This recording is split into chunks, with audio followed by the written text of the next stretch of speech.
Welcome to the new Chemist. We're glad you're listening. Feel free to download this podcast on Apple Podcasts, Google Podcasts, and Spotify. Here on the new Chemist, we discuss chemistry, which simply put is the science of change, as well as careers, community, research, and COVID-19. We're happy you're tuning in. My guest today is Nagela Nukuna. Thanks for joining me today. It is so good to hear from you. Just briefly, I'll inform my audience about you. Nagela Nukuna is a joint degree student at the Harvard Kennedy School and the MIT Sloan School of Management, after completing an industrial degree at Georgia Tech. It was during her time in undergrad that she rekindled her passion for serving her community through leadership. During her senior year, she served as the student body president, working on a range of issues, from sexual assault on campus to higher education access for different communities. After working at Google post-undergrad, Nagela wanted to recommit to her passion of serving others, using leadership and innovation to drive social change. In practice, Nagela is passionate about removing structural barriers and opening opportunities up for marginalized but highly talented youth.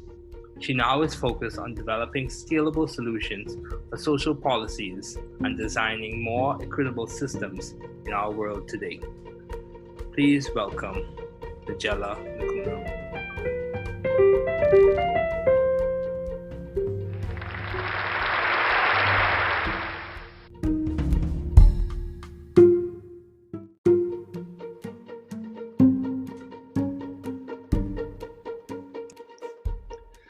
Thanks for coming on today, Nagela. It is good to have you here. Good to see you too. Looking sharp too. Thank you. So how do you maintain a view of the bigger picture in your career and in your life in general? So like a bigger picture of like what I care about, or a bigger picture in terms of sort of like how the world is now? I would say of what you care about and what you're passionate, what you're motivated on or about. Yeah, no, I think that's a great question. So I, have always been very community oriented and socially minded in anything I do. And I think that even throughout any of my experiences before college, in college, post-college, that theme just continued to reoccur in side projects that I continue to do. And I think that it's what I'm currently doing in grad school is something I'm really passionate about. That's not to say that science, technology, math, STEM fields are not, because I am passionate about that as well. But what I'm driven by in my life is to be of service to other people. And I think that has just been a reoccurring theme that I always came back to. So how do I keep it grounded? I don't even think I do it. I think it's almost instinctive or natural. Oh yeah, that's good. So along the line of service, how have you sought or found the right environment for you to thrive in terms of your service to others? Yeah, so for me, it's less about the environment and about, the existing environment and being able to create that environment. Okay. So I'm someone who really thinks that, right now I'm studying policy and politics along with business, something that's a total deviation of my previous field. Mm-hmm. But I think that the commonality or the common theme that has run across every single industry, every single scenario I've been in is being able to take whatever culture exists there and molding it into something that is better or is more socially minded or thinking about the community in different ways. And I think that I don't like to, brag about myself all the time, but I think that that's a skill, and that's something I really have tried to bring into all of my management experiences and all of the experiences I hope to gain. Okay. Wow, that's good. That's really good. So how do you maintain a balanced life given all your responsibilities and accomplishments? How do you maintain a balanced life? So I don't. So I heard this from someone else, so I can't take credit. But it was actually another podcast. I don't think it's balance. I actually think it's what do you prioritize. Okay. So that's going to look different in different stages of your life. Right now, I'm single. I don't have any responsibilities or dependents. And so balance to me is more introspective, and I can sort of set my own schedule without having to defer to other people, keep other things in mind. But I think balance to me looks like being able to exercise regularly. Balance looks like, being spiritual on the, all of your life, but especially on the weekends, and kind of decompressing then and spending more time with family. And then during the week, I just sort of grind like everyone, and maybe even on the weekends, but that's what balance to me right now is. When I was in California, that didn't look the same because I was, managing a home that I just purchased and had different responsibilities that were top of mind then. I think maybe when you're older and have a family, you have to consider their needs as well. So it's not really balance, it's prioritization to me. And right now, it's a priority for me to learn and be as informed as possible. Yes, I agree. It's important because education allows you, and it provides a skill set for you to help other people, and that service that you were talking about. I know. So, can I ask you a question? Sure, go ahead. What does that look like in your life right now during COVID? Well, I kind of echo the same sentiment in that balance for me is based off of my priorities. And balance for me is respective to the stage of life that I am in as well. Given that I'm just starting graduate school, so balance for me is developing. Like, it's not set in stone. I would say there are certain things that have weight in my life, and I just make sure I just make sure those things are kept in check. For example, my spiritual life, my exercising, my mental health, my academics, all those things, I just make sure those things are kept in check. Sure. You don't have to be, for me, balance is not perfection. Balance is just doing your best given the day and given the circumstances. That's such a good point. Balance is not perfection. It's not. Because if you think about balance, and this is something that my parents would talk to me about as well. Balance for you is respective to your situation and to the person. Because what may look like balance for me is not the same thing as balance for someone else. Yeah. Yeah, so balance Your parents are wise. Yeah, I agree. So along the same lines of your environment, how have you maintained vision and teamwork in your environment? Ooh, teamwork is so important. So especially during this time, I'm sure you've heard, but a lot of the social movements we have going on. Yes. Something that has really resonated with me is if you are getting to the top on your own, you're not doing it correctly. Because none of us are where we are because we haven't, all of us are where we are, I should say, because we've had support and help from community members, from mentors, from teachers, parents, family. And so to me, teamwork is essential because it's almost like Georgia Tech's motto, creating the next, building the next, right? You need to be able to work in a team to accomplish anything because no one exists in a silo. And, to expound upon that further, our nation doesn't exist in a silo. We're all interconnected just as human beings, and it's so important. So teamwork to me is an everyday practice. You have to know how to work with other people, and that starts from childhood. I have a twin sister. We're completely different, but that taught me how to, share, be caring, be empathetic. Those are the core values that reside within teamwork, and I think that's more of what we need now. Yeah, I agree, because, given the circumstances, given the uncertainty that's currently occurring in the environment due to the pandemic, and given the economic fallout and all of the social challenges, I think simple virtues and simple values like compassion, empathy, just care for your neighbor, whether they look like you or they believe the same thing as you. All those things really do go a long way. Yeah. Especially when you can't meet in person, you know, when we're connected like this, we need to extend even more of that. Yeah, I agree. So along the lines of your academics now, why did you choose industrial engineering as a field to major in? Yeah, that's a great question. Because you were, what major were you in undergrad? I started off as biomedical engineering, but I changed to biochemistry. Ooh, okay. I'd be interested to know about that change because I also switched majors as well. From computer engineering to industrial engineering. I've always been sort of a math geek. And computer engineering was great because it's very tactical and you still have some of that math embedded within the major, but it's very technology focused.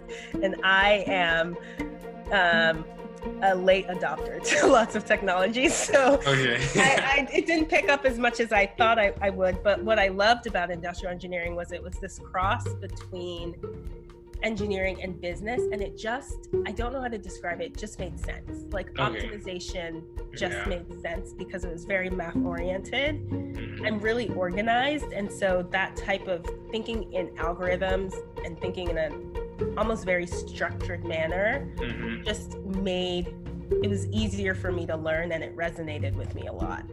And I think what people think of when they think of industrial engineering is working in a factory or thinking through a navigation system and what the back end of that looks like. They're thinking of, you know, what's the quickest way to get from point A to point B, because you're optimizing a process. But what I learned is that it reaches so much further than that. Like when I was at Google, you're thinking through, well, how can I optimize this new product, this new work stream that we're doing or implementing that is embedded within this product to then make that run more efficiently? And that, seeing it in a software lens was so interesting because I'd only ever seen it in a factory lens, working at Boeing or seeing it in their supply chain. So I think that's what led you.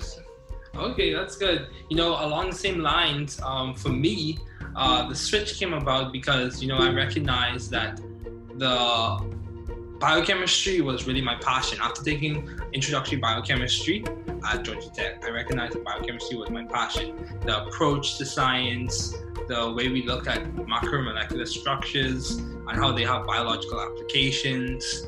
You know, it was like a candle was lit, a flame. It just like things came alive for me in terms of my intellectual engagement.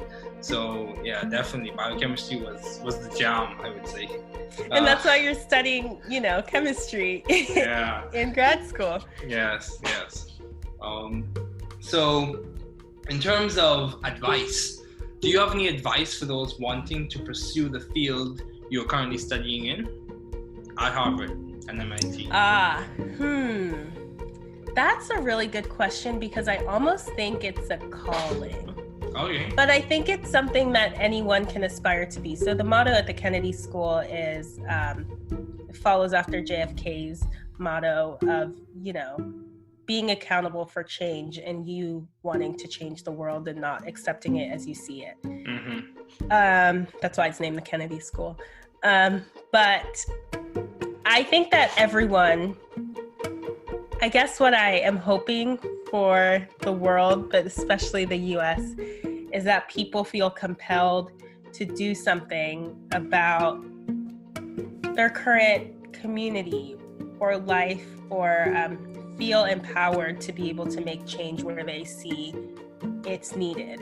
And so I say it's a calling because I think I was called to that work.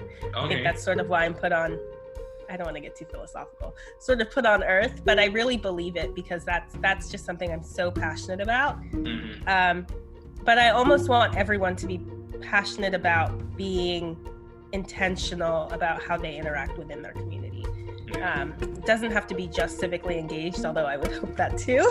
But you know, you're really passionate about biochemistry, and you were talking about macro molecular structures, which, isn't, but that's something you are passionate about, because I'm assuming you can use that information to help inspire other people or help people in their lives. Yeah. And that, I think anyone can be service oriented in any field of their choosing.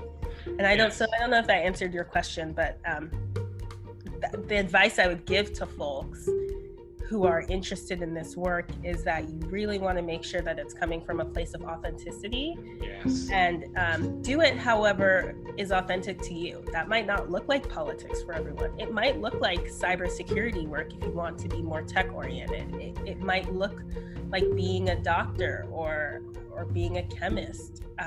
Just do what feels authentic to you. Don't force it.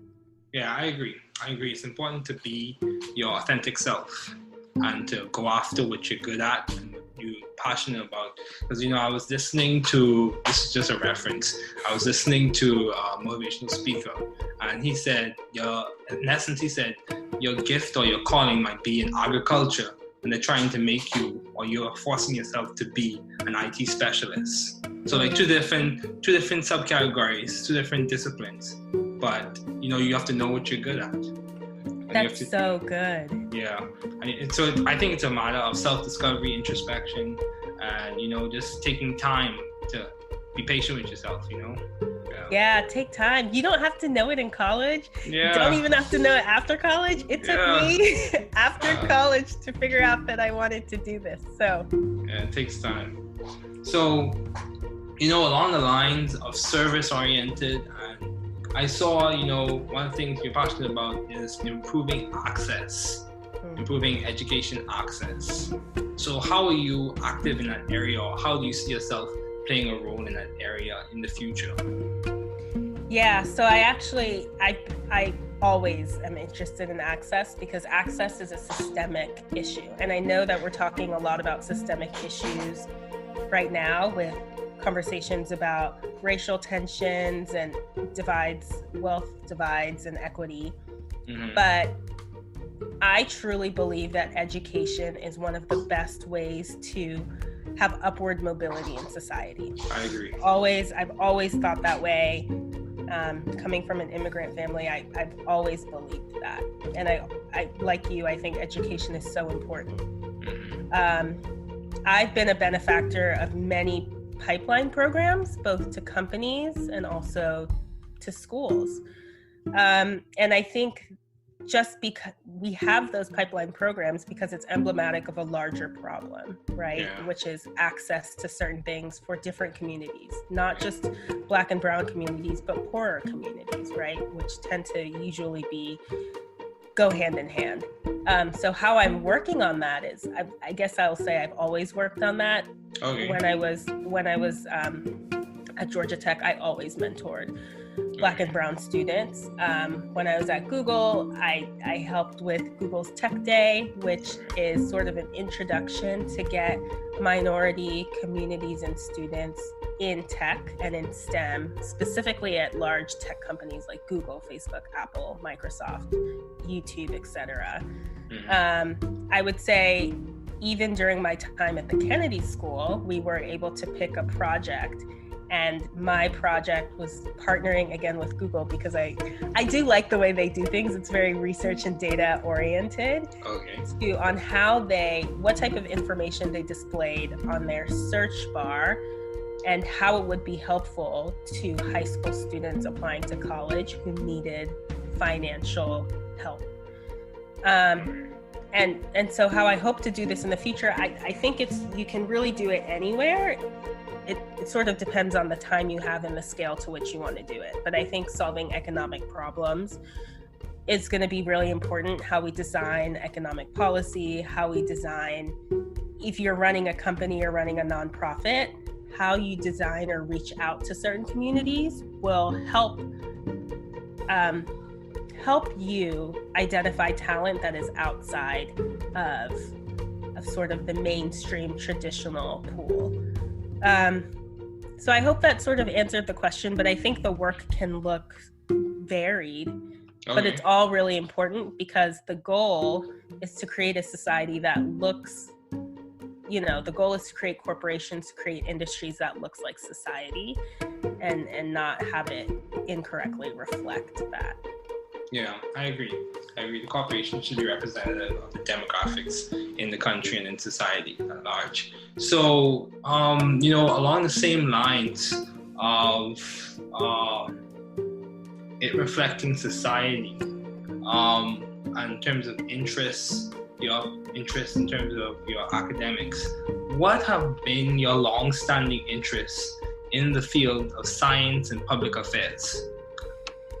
Yeah, so I always say this. I always try and apply the scientific method to everything, which is kind of really broad. Okay. But it's really important, right? Because in anything I do, I am just someone who tends to be very research oriented, whether that's in my activism, whether that's in policy work. I tend to be more on the research and analytics side, because I think that when you are creating good policy or good management practices, you always want to look at what the data is telling you, right? And I know that sounds pretty cliche or maybe normal at this day and age, but I think that where people begin to use data is when they are justifying certain policies or beliefs or things that are already in place.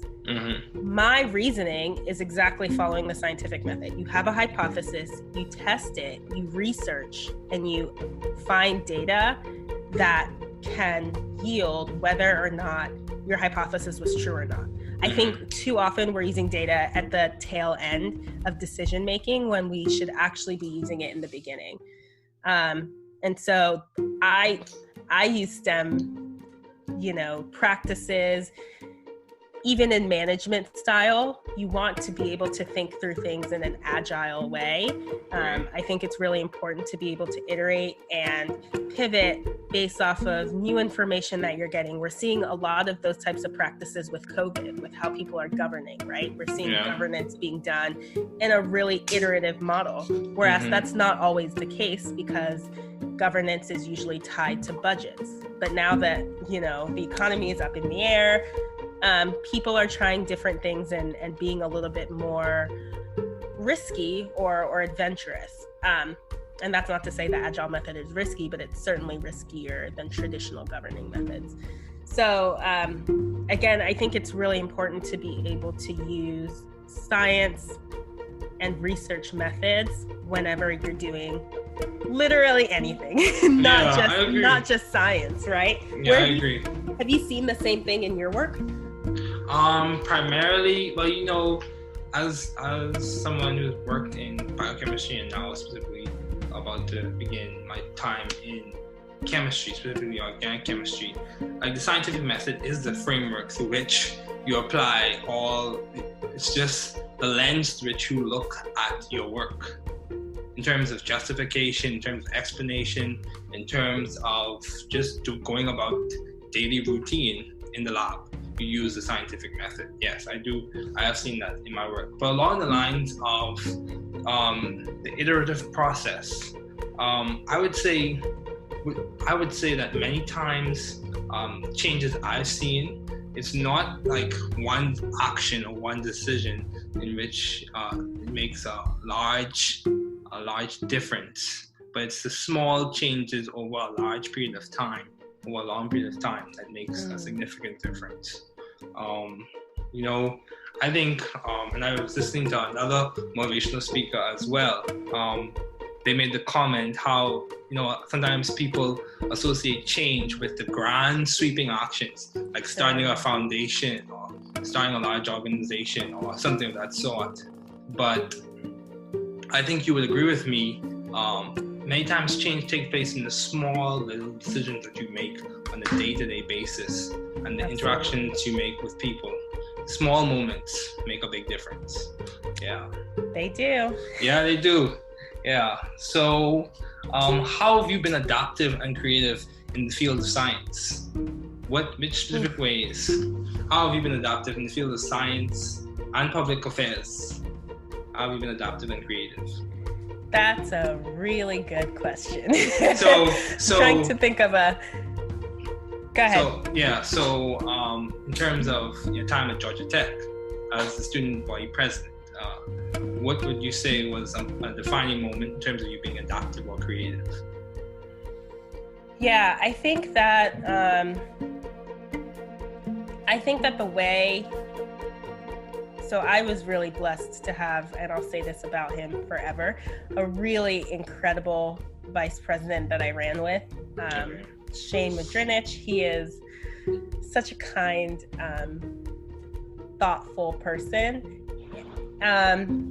And I was able to be creative in how we defined our roles, and specifically to adapt to the changing times. It was during the 2016 election, and a lot of the work that I did ended up being very externally focused to the school. You know, it did affect students' lives, but the work was more on policy changes in the state, national changes that were happening at the time, voting efforts and registration efforts and getting out the vote for students at that time. And the way he took on the work in a way that I was able to focus outside of the school while also focusing on the things that affected our students, but in a more external way. That was one of the reasons why I applied to public policy school in the first place. Because I was able to get that experience, but also get a taste of what that work looked like in the real world. And so I'm sure you might see other presidents now, especially, have very internal roles because of the pandemic. You're focusing on how we can help students in a very not transactional in a negative sense, but in a very transactional, tangible way, because the work is very proximate to the students. Whereas my work might not have been as proximate to student life, but it did affect it, and it did have a huge impact. So things like mental health were one of our core internal initiatives, but a lot of our external initiatives were around sexual assault and immigration and gun laws. So I think that was very different, and it didn't look like that in the many years in the maybe subsequent years. But, you know, I think creativity is needed all the time. And I think you can still go about implementing creative methods in a structured way, because I am very structured. I'm not my twin sister is very creative in the general sense of the word. But I don't want people to sort of shy away from that. I think it's a really good question to be able to think through. If you have a process, how can you affect, like you said, the little changes here in a creative and innovative way that produce a different output? I agree. So, in terms of, this is a question that I think would be it's very interesting. In terms of your transition from Georgia Tech to Harvard University, yes, why the transition, and what appealed to you in terms of your application? What made you make the switch? So I was in California working at Google. I'd actually applied to public policy school. I graduated in December, so I applied my last semester. But I also applied to many different programs, business school programs, you know, deferred admissions programs, a few tech and policy programs, because I didn't know, like we were talking about earlier, I didn't know what I wanted to do long term. I had a job lined up. It was great. I liked it. I liked the role. But I sort of was still a little bit confused about what I would do long term, or sort of what my calling was.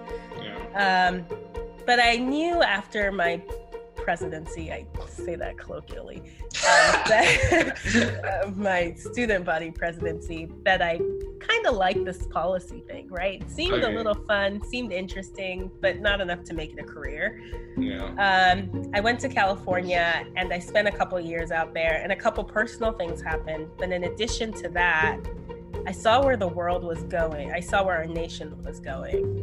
And then I saw the bubble that is Silicon Valley almost. it's not in a bad way, but people definitely, you don't have to think about the rest of the United States. You know, they almost have their own economy going, all about building the next product. And it seemed to me almost like a silo within the United States. And I remember one day, my manager had asked me, because I was following Georgia politics very heavily. It was when Stacey Abrams was running for governor. And there were a bunch of abortion laws or anti-abortion laws being passed. And my manager at work asked me how I was doing. And I said, well, I decided to sort of answer honestly, given what I had been reading about that morning. And I said, well, not so great, actually. I'm pro-choice. I don't, people know this, and maybe it doesn't appeal to everyone, but, you know, I said there's a lot of really stringent abortion laws being passed right now in different states around our country. And he looked at me and sort of gaped at me that I would give that answer. And they said, well, my partner isn't pregnant, so we haven't worried about that yet. And I went, oh my gosh, like, your partner doesn't have to be pregnant for you to worry about that. You could just worry about that because it's important to people around the world. And that's when I knew that I needed to accept my offer to go, because I think that that was not the place for me to do that work, right? Okay. And that's not to say that the company doesn't care about doing that work, but I think that I knew that I needed to be in a space where I could advocate for people in the way that was most comfortable. And maybe corporate America is not the place to bring that up. I know that. But I'm also a very blunt and authentic person wherever I go. And so I wanted to be able to do that in whatever field of work I chose. Okay, that's very important in terms of, you know, advocating for people and making sure that you reflect your authentic self.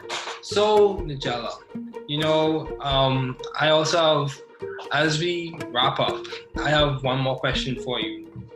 How would you say, if you were to give, I have two more questions for you, actually. So, if you were to give a suggestion or give a recommendation to building community and solidarity within the African diaspora, in terms of people of color, building community within ourselves, you know, a house divided against itself cannot stand, as many people have heard. What would you suggest? About building community within the larger African diaspora? Yeah, Caribbean, as well as African Americans, and what would you suggest? What would be your first suggestion? I want us to be able to have open and difficult discussions. Okay. I think mental health is a discussion that we need to be able to talk about openly. Yes, I agree. And then I think we've made a lot of progress in this area, especially, and I think art really mirrors life, especially in the divide that maybe once existed between Africans from the continent who maybe have moved here and Africans who were against their will brought here. Okay. And having that discussion and coming together as a community and sharing our different lived experiences, but also our very much culture that is the same. Exactly. And I think those are two big conversations that I really want to be open about. And, you know, it's something my family's working on. It's something I think a lot of families are working on. But being open about, you know, things like PTSD. I just finished a 25-day push-up challenge to talk about PTSD and mental wellness. And things like that. Those are two big discussion topics that I want to become, you know, seen as normal in the African diaspora and the larger community. Yeah, you know, those things are very important. Mental health is so important. You know, many times it's not always talked about because some people consider it to be, or sometimes there's a stigma associated with it. But mental health is so important. I think mental health, spiritual wellness, physical wellness, all those things. I think health is not just is in the physical body, but it involves all the different parameters, mentally, spiritually, physically, emotionally, all those things comprise what it means to be a healthy and a whole person. So my last question for you, what is the most beneficial advice you have received? If you had to give one example of the most beneficial advice you have received, what is that? Give and take advice that is meant for you and not meant for that person. Okay. And that is how I think it's really hard for me to categorize all the great advice I've been given, but that's one of the top ones. When you're giving advice to other people, make sure that it is very much targeted for them and can be based off of your life experiences, but not rooted in what you perceive to be the advice you wish you had gotten, but really that advice that is best for that person at that time. And in the same way, accept advice and feedback and criticism that is meant for you and not meant for what that person hopes you will do. That's very much mirrored around Brené Brown's talk about being vulnerable and not taking advice from people in the cheap seats, people who aren't willing to be vulnerable with their life and take chances and take risks, but taking advice from people who are willing to do that work and want to see you grow and actually giving advice in that same spirit too. Yeah. It's one of the top pieces of things I always recommend. And then the second one, which I know can also be seen as a privilege statement, but I think it's so important, is making career decisions based off of your values. Yeah. Don't go for a career because you think it'll pay you a lot of money or it'll make you, powerful or successful.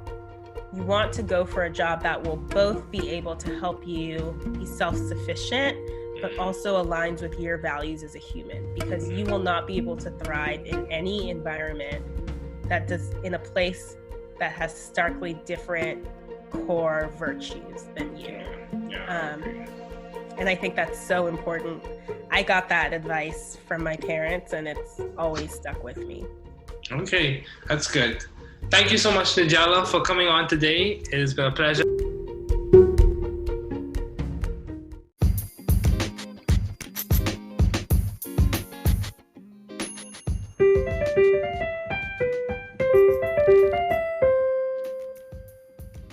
Thanks for listening. We're glad you were able to tune into this podcast. Once again, this is the New Chemist, where we discuss chemistry, which simply put is the science of change, as well as the other sciences, careers, community, research, and COVID-19. Thanks again for listening. Note, the views on this podcast represent those of my guests and I.